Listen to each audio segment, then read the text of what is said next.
This is the DTV Digest, the podcast that brings you news and reviews of films which didn't make it to the cinema. And now, here's your host, Mike Parkin.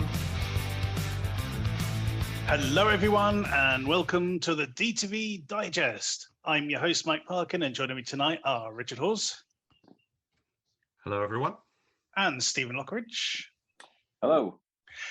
This week, we're concentrating on streaming releases. We're going to kick off with the Sylvester Stallone superhero movie, Samaritan. Then we've got a Taiwanese horror movie called Incantation. We've also drummed up a fan film based on The Crow, simply called Crow. Looking forward to talking about that. Our short shot this week is a Star Wars fan film, E11 Standard Issues. And we're going to round off in our DTV throwback with another streamer, Night in Paradise, a Korean gangster thriller. So without further ado, let's crack on. Our first review then is Samaritan. A young boy learns that a superhero who was thought to have gone missing after an epic battle 20 years ago may in fact still be around. Okay, so guys, watching this film, did either of you get a sense of deja vu? Well, you know, there's a lot that's familiar about the film and the story. Specifically, though, about a film that we watched about a month ago. This is the superhero version of Clean. Oh, you know what? You're, right, yeah. You're absolutely right. I hadn't even thought of that. That's a really good point, because I was thinking of all this stuff like Arch Enemy and all that sort of stuff. I didn't even think of Clean. That's a fantastic observation. This is, it's exactly the same character, obviously without the superpowers. Adrian Brody. You're right. Character, even down to finding junk and fixing it up, and bringing it back to society. My God, yes. Yeah. I can't believe I didn't pick up on that, because I love Clean. No, I did have that thought when it started, to be fair. I'm like, is it? Yeah, it is more or less, but yeah. And I forgot about it since then. Okay, that aside, we've got a very good performance by Sylvester Stallone in this. He's done a bit of a Richard Gere and gone grey, and looks very good for it. I think. Some people have complained that this is a sort of a low stakes kind of superhero thing, but I actually like that. It's not all about saving the world or anything like that. It is this, this battle between these two people, basically, what it boils down to. Steve, what are your thoughts on Samaritan? I really enjoyed it, actually. Yeah, it is pretty, not generic, but not, we've seen it all before, but I just thought the performances and the action, while not, like, it's not about the end of the world or anything like that. It's about saving, your local community and stuff like that. And I really enjoyed it. I thought it was done well. I thought Stallone was great. Even the kid was good. He was just on that knife edge of not being too annoying, if you know what I mean. Yeah. Have you been watching The Umbrella Academy?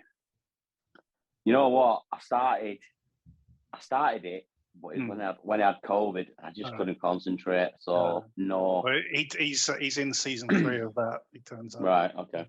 He's sort of one of the characters. But anyway, sorry. Carry on.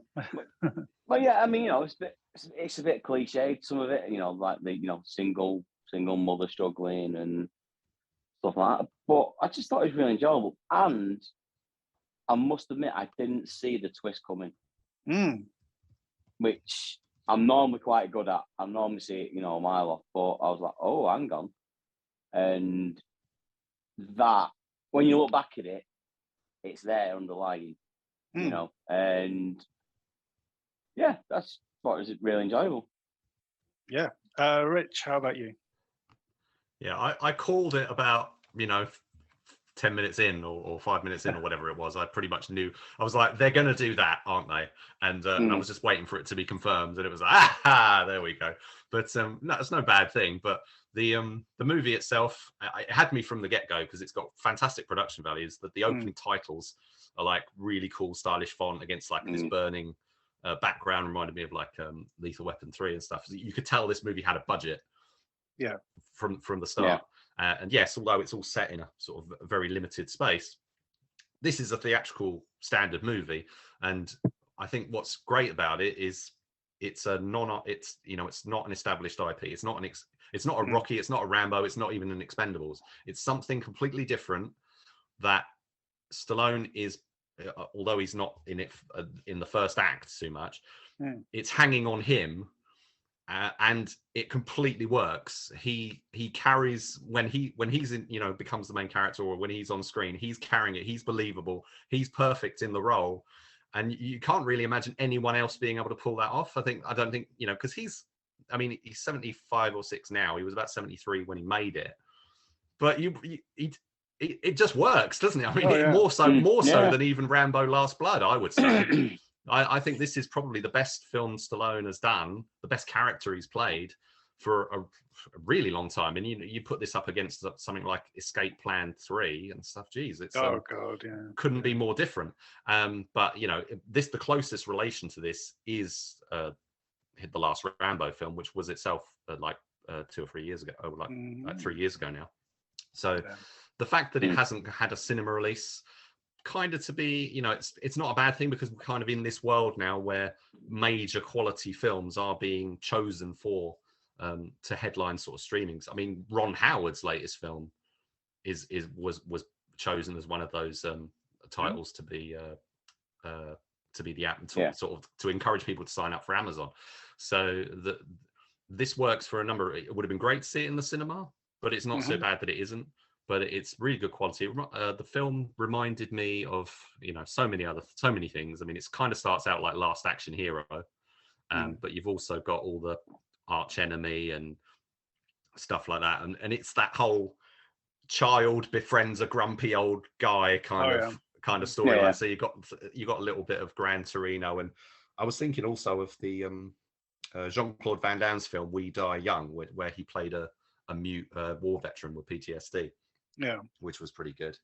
Also, that's kind of set in the streets, and the kid gets involved in the gang and all that sort of stuff. So there's some similarities there. So we've seen it all before, but it's so well done. This has got a budget, but it's not a mega budget. This wouldn't sort of be worrying Marvel or DC at all. There's some good special effects, good stunt work. Good set designs and things, but at the same time, this would be considered to be a sort of low budget sort of Marvel movie. I would say it's on par with with something like a Jason Statham movie, definitely. Yes, like a Wrath of Man, for example, which was another film that was chosen to. It's that level of budget which is kind of missing from the cinema, I think, at the moment. And I think people would go to the cinema based, for this kind of film. I remember about, 5 years ago or so, when we had films like Unlocked with, what's the name? Noomi Rapace. Noomi Rapace. And, Bastille Day with Idris Elba, that sort of level was hitting the screens. Probably not many screens, but, we were getting them at least, and there was the opportunity to go to see films like this. I think they're sort of being pushed out now, unfortunately, onto streaming services. At least it's still getting made. That's the main thing. They're still getting made. Still people want to see them, which is good. It's just like, the venues that we have the opportunity to watch them in are different, I guess. Yeah. Also,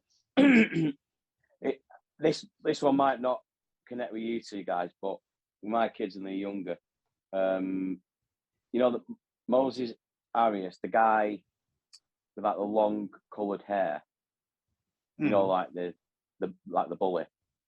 Yeah, the short guy. Yeah, I'm like, I know him from somewhere. He used to be in Hannah Montana, which my daughter used to watch. I was like, Oh my God, is he? Oh, see, I know him from Jean-Claude Van Johnson with Right. with the JCVD TV show, because he's like one of the crew, one of the cohorts, and he's like this really. They do some really quirky stuff with his character, because the whole show's got this really weird tone, but his character is kind of introduced, and he's like this small guy, and he's like looking at this guy, and he's like getting into the characters' heads and giving them nightmares and stuff, and he's like he's got this really, because he's got all these tattoos on his face. It's kind of a Robert Lasado kind of look. He's really good, and he's good in this. Yeah.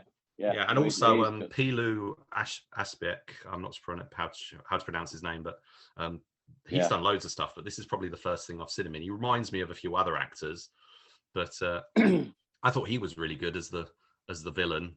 And the stuff they do with the character, he's idolizing this nemesis character who was literally a Samaritan's nemesis, and the whole sort of what he wants to sort of step into that character's shoes, as it were. And there's a bit of a, I don't know, kind of reminded me of how in Black Panther the Michael B. Jordan character becomes the Black Manta, because he's kind of standing opposite what Black Panther stands for, and he kind of wants to take. He's not necessarily got entirely bad intentions, but he's doing stuff in a really bad way. Cyrus is a bad guy. He's very much a bad guy, but he feels like he's doing the right thing. He actually he sort of sees himself as kind of a revolutionary character. Kind of reminded me of Thanos in a way. You know what I mean? He's got doing bad things for the right reason. Exactly.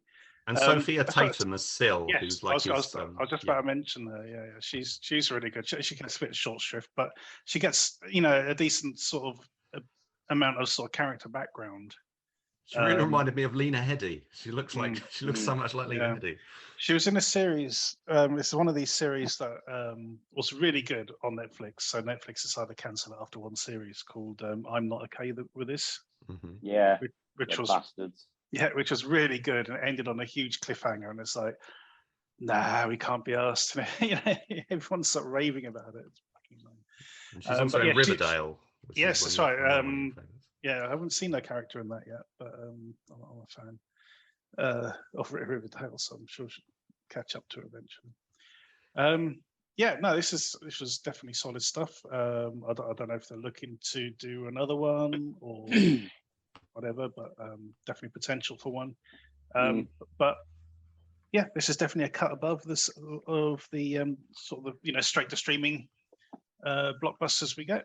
It proves that. I mean, a bit like with Top Gun Maverick, this is one of those movies that comes along that proves one of these stars has really got it, and they've still got it. We don't necessarily always see. I mean, Stallone, out of Stallone and Schwarzenegger and all the others of his generation, I don't think any of them all together have done a film that suits them, or as well as this suits Stallone. And has been made with a really decent budget. Definitely. I mean, Jean-Claude Van Johnson was really great for JCVD, but nobody really, again, that's an Amazon thing, not a huge amount of sequel, but people that had good money. It was great. It was a great vehicle for him, really worked. And hopefully this will, not be sort of, because obviously it's not got massive marketing or anything, but hopefully the fact that it's popping up on people's home pages when they log into Amazon, I'm hoping that they'll give it a chance. Oh, I'm sure they will. Because I mean, I'll be honest, I've seen it on a few buzzes around our way. It seems to be getting a bigger push than. Oh, they're actually putting out some posters and bus signs for it. Oh, wow. I've seen some. Yeah. Oh, that's cool. Oh, that's good. Yeah, it's good to see that they're taking that approach with some of the streaming releases. Okay then. Scores on the doors, Steve. I'll give it an 8. And Rich. Yes, definitely an 8. Yeah, 3 8s for Samaritan. It's currently on Amazon Prime. If you're a subscriber, please check it out. If you're not, subscribe, I guess.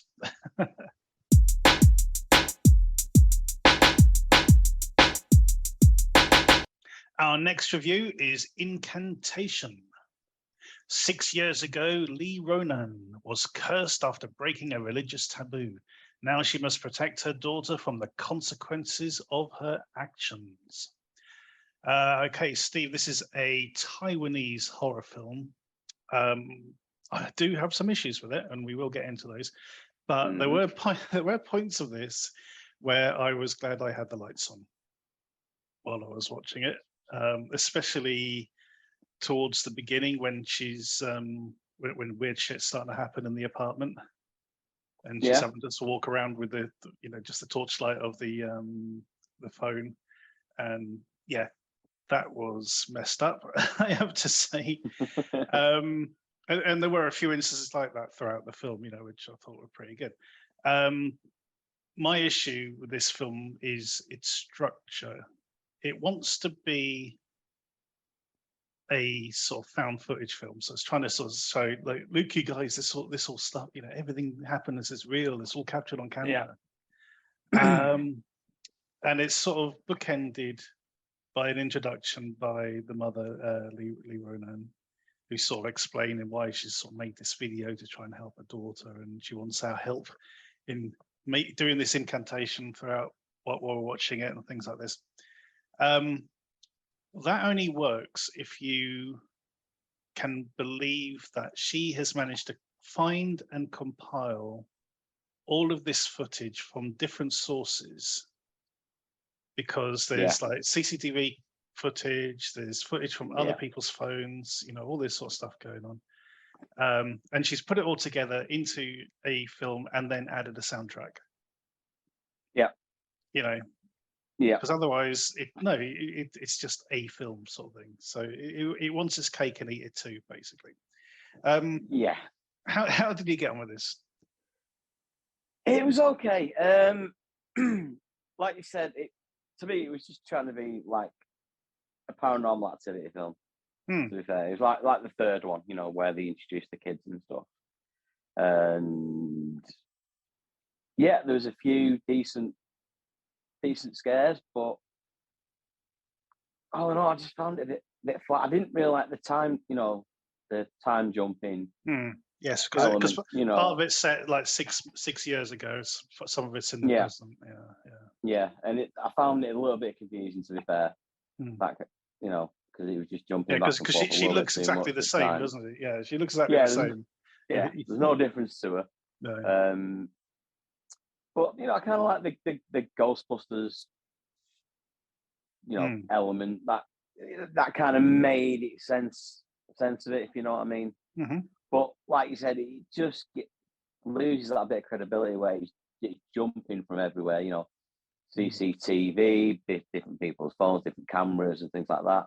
And there's a few decent, not jump scares, but like just creepy shit.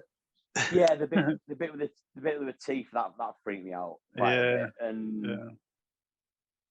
the old couple and stuff like that. But it was okay. I wouldn't run screaming, jumping about it, but it was all right. Just a few things that just felt a little bit flat, a little bit too much. But there's been some good buzz about it. Yeah, that's what I'm gonna say. I've seen something that people rave about it on Twitter and stuff, but it's okay. It is. It's okay. It's too long as well. It's it's getting close to nearly 2 hours long. Yeah. So it's about 20 minutes too long for a horror film, let's say. I did like the twist at the end. So I get to a point at the end, because the whole point of this is that, you're supposed to be saying this incantation, or at least thinking about the incantation while you're watching the film. And there's these various symbols, that you come across in the film that you're supposed to sort of remember and stuff. So it's playing on your mind. And then at the end, you find out exactly what you've been supposedly this incantation actually means. And so that's a nice sort of ring element to it, which I thought was quite good. But again, it just sort of like, well, okay, so how are we watching this footage at the end of the day? Are we supposed to believe she's compiled all this footage, edited it together, and then sent it from her phone? And if she's done that, then we're still watching her kill herself, sort of thing. You know, this is this element at the end. It's like, okay, but yeah, it's a bit weird. It does sort of bring another issue. There's a bit where the head of the orphanage believes, you know, he finally believes what's going on, and she's not crazy and all the rest of it. And he investigates the original footage. Yeah. And he sort of says, "I'm not going to send it to you because it's, you know, one of the things to end here." And then, you know, something happens to him, and suddenly the footage gets sent to her like multiple times on her phone. It's going ping, ping, ping, ping, and it's like it's this idea of like, well, how do ghosts know how to use phones? You know, how do ghosts know how to use technology in such a way that is, you know, they can time things perfectly. Yeah, it it does stretch credibility quite a bit, you know, but I think the other thing as well, you know, even though I was quite freaked out about this bit at the beginning, so it's all shot from first person, this thing, because, you know, we're watching it through her phone, you know, using her torchlight, because all the lights have gone off and stuff, and so she's moving around. There's weird shit happening in the house. The trouble with scenes like that is it feels like it's like, you know, the old sort of shoot 'em up games where you're like on rails, where you're just following a preset path, and you can't veer off or anything. You're just having to sort of follow what you should seeing, and you can only see what the camera wants you to see. So yeah, you know, looking back, yeah, it's a good sort of scare, the way it builds up and everything, but it does feel like a fairground ride. So yeah. Anyway, yeah, not as good as I'd hoped.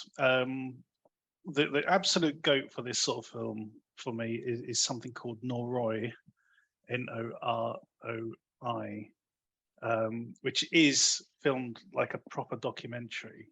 It's a Japanese one, so, you know, it's a really good, really scary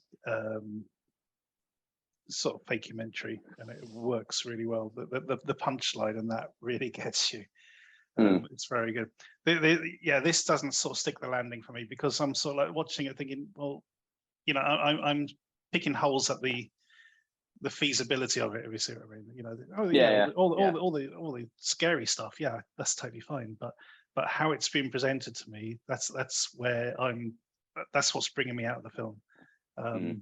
It sort of loses me there. On that note, Steve, what are you going to score it? I think I'll give it a 6. Yeah, that's exactly the number that popped into my head as well. Sort of uncanny. Yeah, 2 6s for Incantation. It's currently on Netflix. It does have some genuine scares. I do recommend you check it out. It's just the format that it's trying to present to us is where we're sort of sticking our, you know, it sticks in our throat a bit. But there you go, 2 6s for Incantation. Go check it out.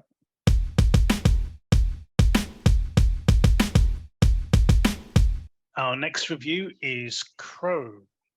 One Halloween night, a Detroit man wades through a brutal odyssey of his memories and dreams, searching for the men who left him to die in the trunk of a car.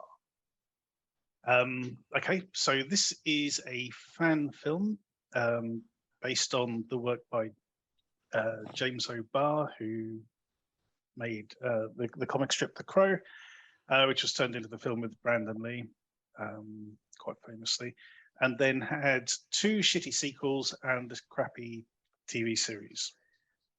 Have either of you seen either the 2 shitty sequels or the crappy TV series? I remember watching City of Angels, I think it was the second one. Mm-hmm. Yeah, I think there were 3 sequels. Were there? And I think I've seen them all, because you got the one where you had the second one with Vincent Perez, directed by Tim Pope, which was the only one from that point to get a theatrical release worldwide. That didn't do very well. Then you had the one with Kirsten. The third one was Kirsten Dunst, not in the main role, but she was sort of like the headline sort of star. But that was straight to video in a lot of markets. Took a really long time, I think, to get released in the UK.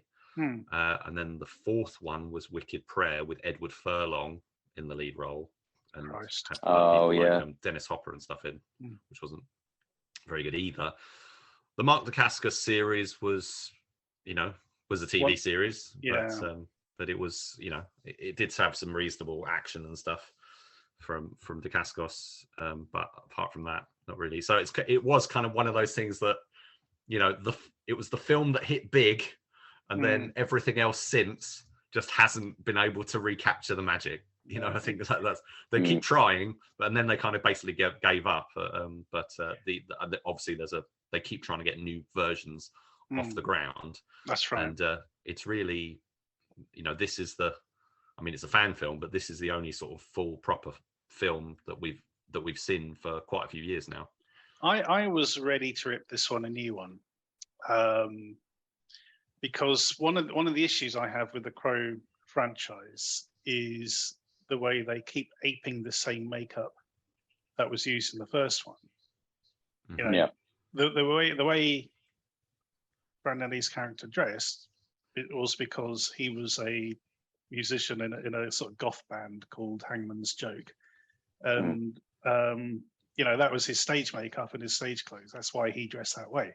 That was him, Eric Draven. There's no reason on earth why the other characters who ended up, in the other films, looking like that. It's kind of like, I'm a big fan of the Donnie Darko sequel, S Darko. I think it's really good, except for one element. They shoehorn in the bunny costume, or at least the bunny mask.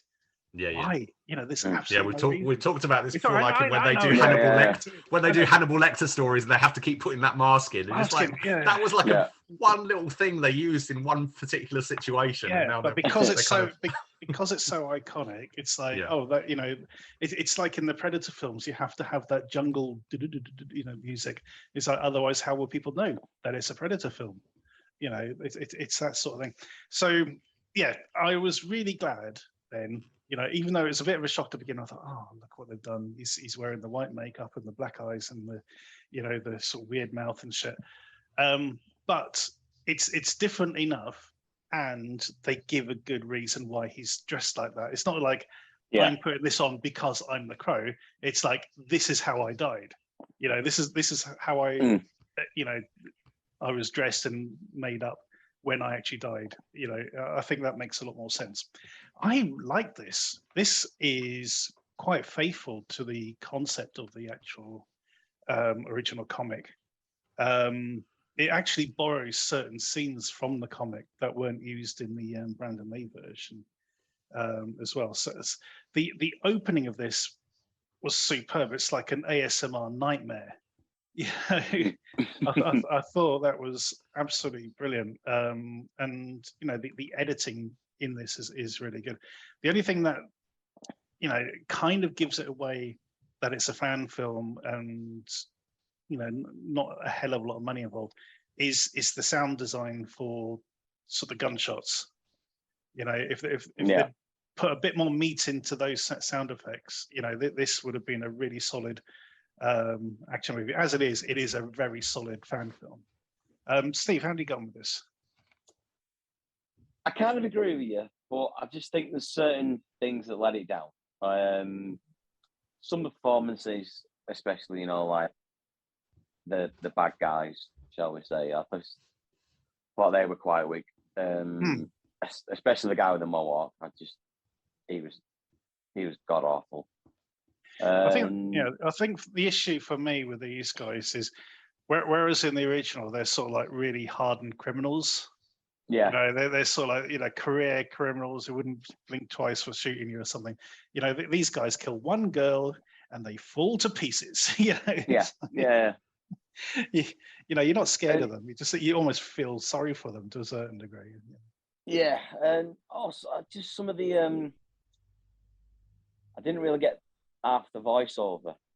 That was throwing me a bit. I mean, I'm presuming it was, like you say, something from the original comic or the concept of it, where I don't know. It was like I just didn't get who it was. Is it the Crow itself, or is it like there seemed to be angel or something devil more going or- on. Yeah, there seemed to be something more going on. Well, it just didn't really explain it to me, and Yeah. that threw me quite a bit. I mean, and I like the build up for the characters, especially him and his girlfriend and the brother. But I did think it took just a little bit too long to get going.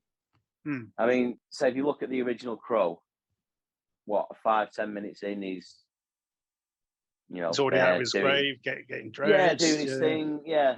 Yeah. I just thought it took a little bit too long to get going in that sense. Yeah.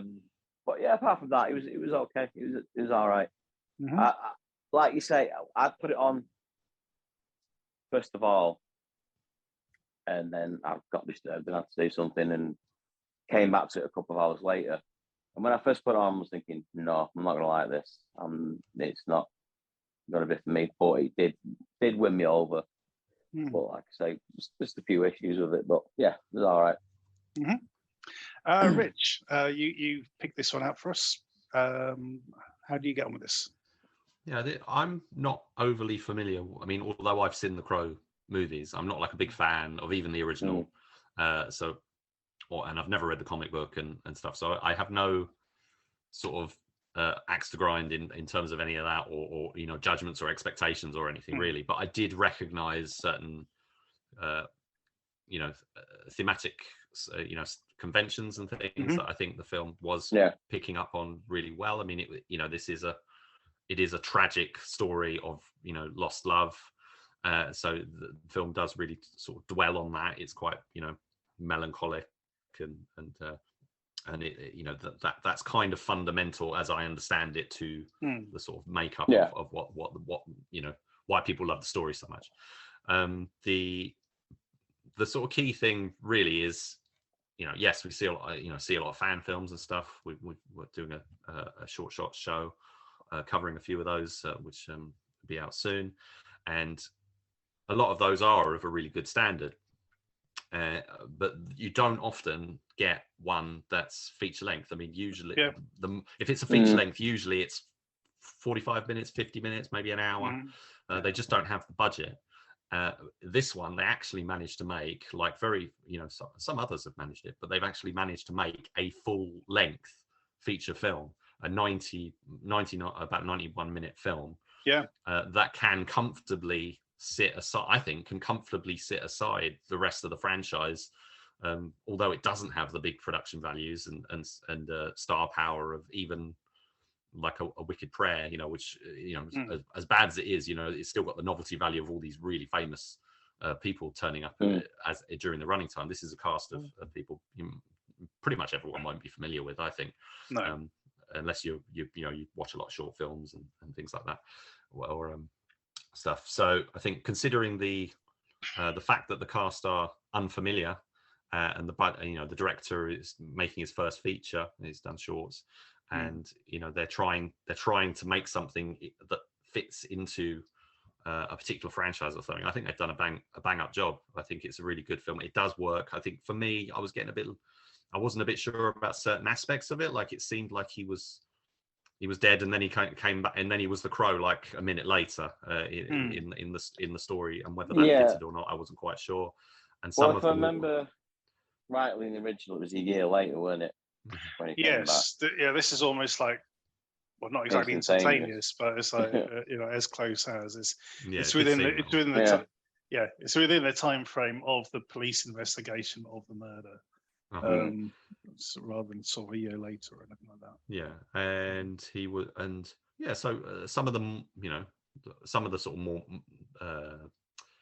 artistic leanings and the sort of more melancholic sort of stuff is not really to my taste, so I wasn't really that bothered about that. But I thought,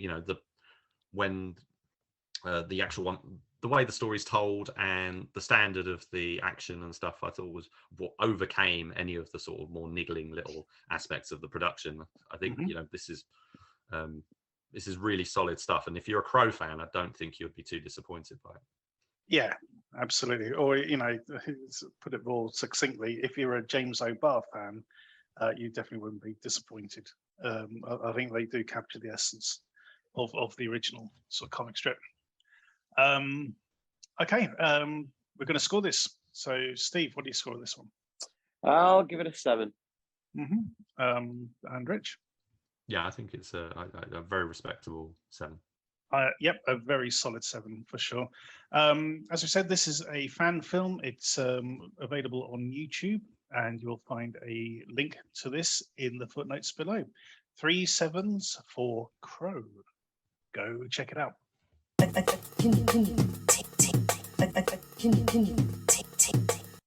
Our short shot this week is E11 Standard Issues.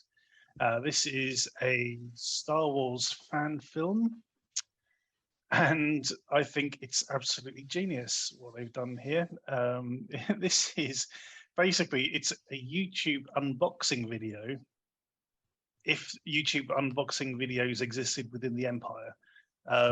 So we've got TK421 giving his latest latest Imperial review of the new blaster, the E11 Standard, and it is just very amusing. It picks up on some of the criticisms that have been thrown the stormtroopers' ways over the years. Yeah, this worked really well. I love the production values on this one. It worked really well for me. Steve, over to you. Yeah, it was just like frothy, kind of throwaway little comedy sketch thing. But yeah, it was okay. I mean, I thought the production was really good on it, especially the scene with he's testing out the blaster and stuff like that. I thought it was done really well. It's just a little bit too light for me. You know, it just seemed like a little comedy sketch. There was no heart, no emotion in it. It is what it is. You know what I mean? I'll be honest, I've never been into this. The unboxing thing. Yeah, I mean, 6 people opening a fucking box at the end of the day. It's just weird to me. My son used to watch loads of these. There's a YouTube channel that he used to watch.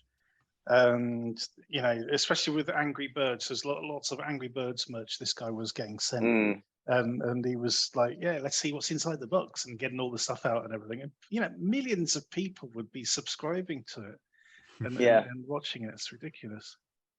Yeah, that's what I mean. I don't get it. I never have done. It's not anything that's been on my radar, but I get it. But yeah, I thought it was done well. You know, acted well. The voice work was really good, and it was quite funny. You know, it is what it is. I can't say any more really. I've got nothing.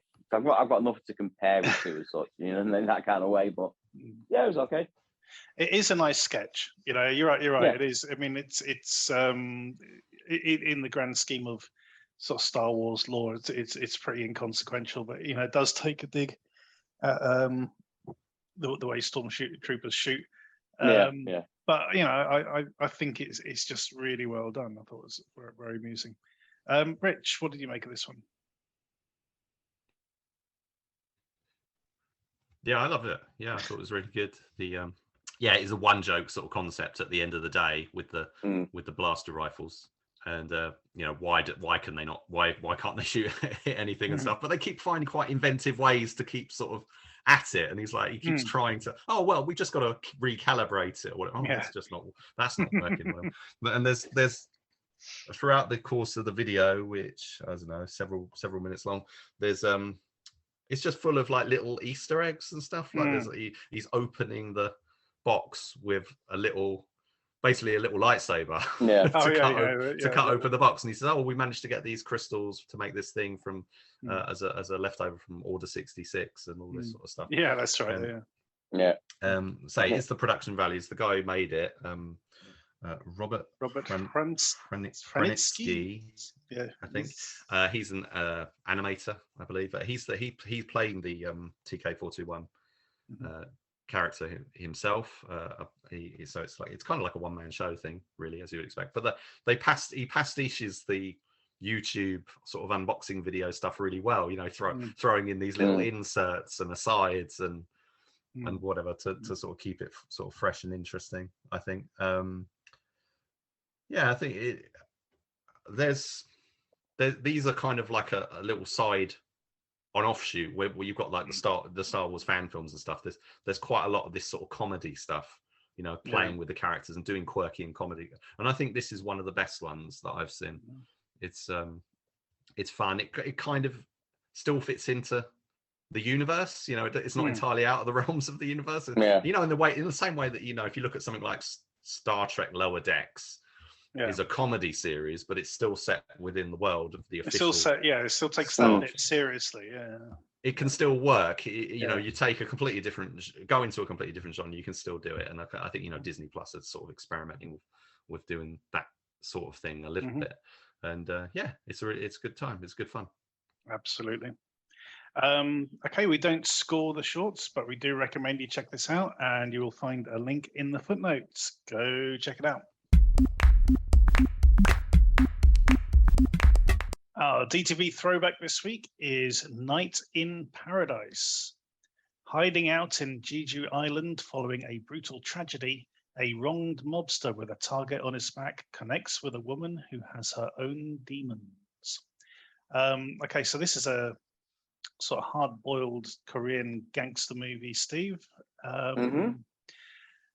It can be a little bit confusing at times with the names of the characters. Yeah, I did find that a little bit, but yeah, this is one messed up film. Basically, it's quite nihilistic. It's fucking grim, is what it is. It really is. It is pretty damn grim. So our main character, a guy called Park Tae-go, at the beginning of the film, we find out that his boss is kind of being ostracized within the gang. This big organized crime organization, and his men are being picked on and this sort of stuff, and it's not looking good. Then his sister and niece get murdered with what was made to look like a car accident, and he's sort of pointed in the direction of sort of the main boss, who he tries to kill in this bathhouse. Very brutal sort of scene, lots of naked people sort of running around with knives, basically. Well, it's like that bloody in Carter. Carter, but a slightly more realistic version. So naturally, after such a sort of strong power play, he's exiled, being sent away, and he's got to sort of cool his heels on this island while he waits for, to be smuggled out of the country.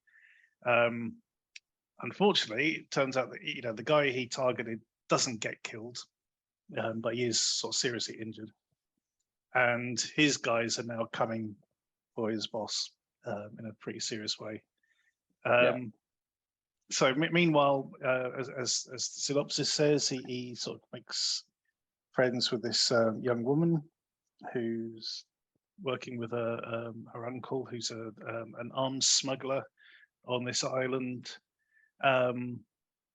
Except she's got sort of like only days to live or something. She's suffering from some sort of terminal disease. So it's it is very grim, as you said. There's not a hell of a lot of action in this, but there is when there is action, it's pretty decent. Yeah, and it's brutal. It's very, very brutal. It is very brutal. Yeah, it is. It's very strong stuff. There's a great little sort of fight scene when someone tries to betray her uncle, because they decided that he's in the way. That scene I thought was really good. And the whole ending, it just keeps going on and on. Yeah. When he gives himself up and stuff. It got to one point and I paused it. I think the wife rang me or something, and I'm like, still half an hour left here. What's going on? Jesus. But no, I mean it's really well shot, really well performed. It is slightly too long, I'll be honest. Yeah. But it's definitely not a beer and pizza on a Friday night movie. It is,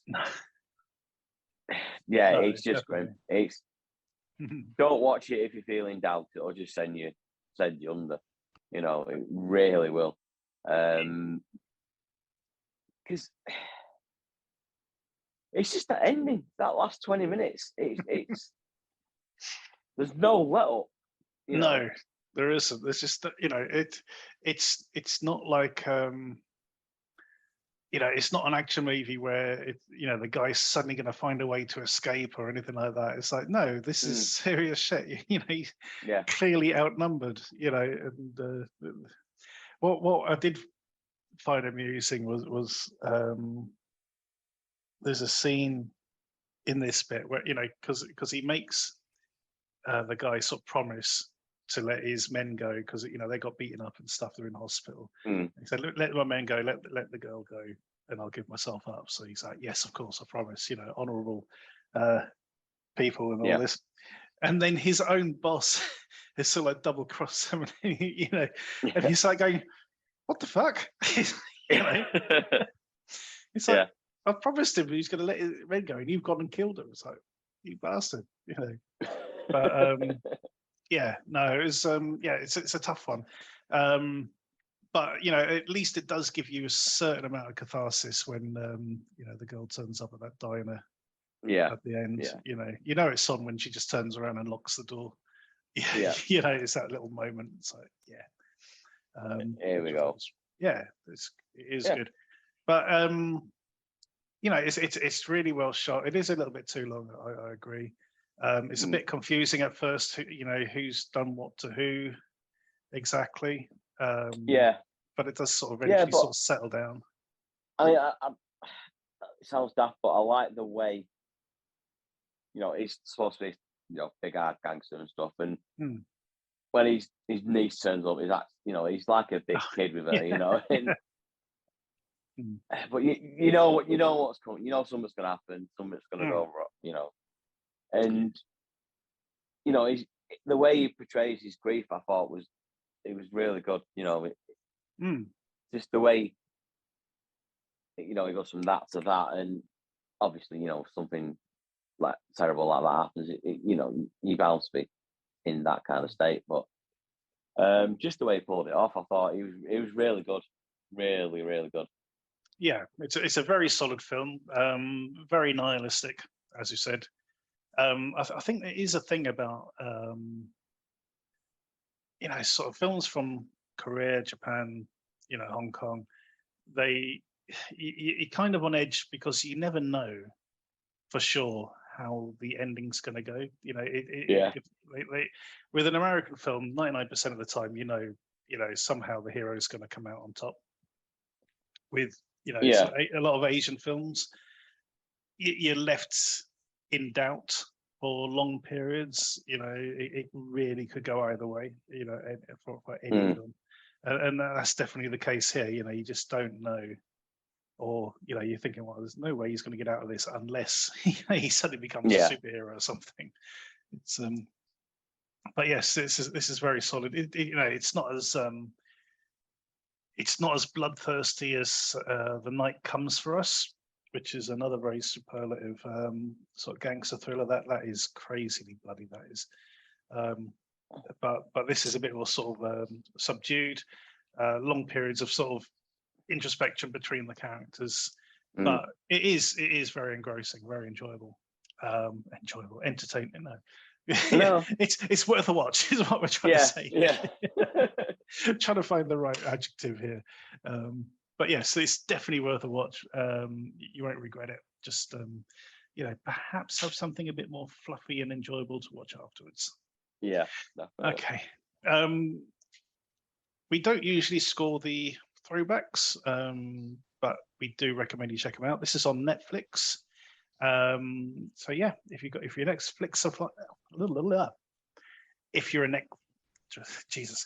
if you are a Netflix subscriber, please go check it out. There we go. And that is the end of this week's show. So thanks to Rich and Steve for joining me talking about these films. Always a pleasure. There he is. Yep. So don't forget to check us out on Facebook and Twitter at the DTV Digest. Also check us out on the DTV Shorts. There'll be a new episode coming out very shortly. Other than that, thanks for listening. Tune in next time. Thank you for listening to the DTV Digest. Let us know your thoughts in the comments and tune in again next time.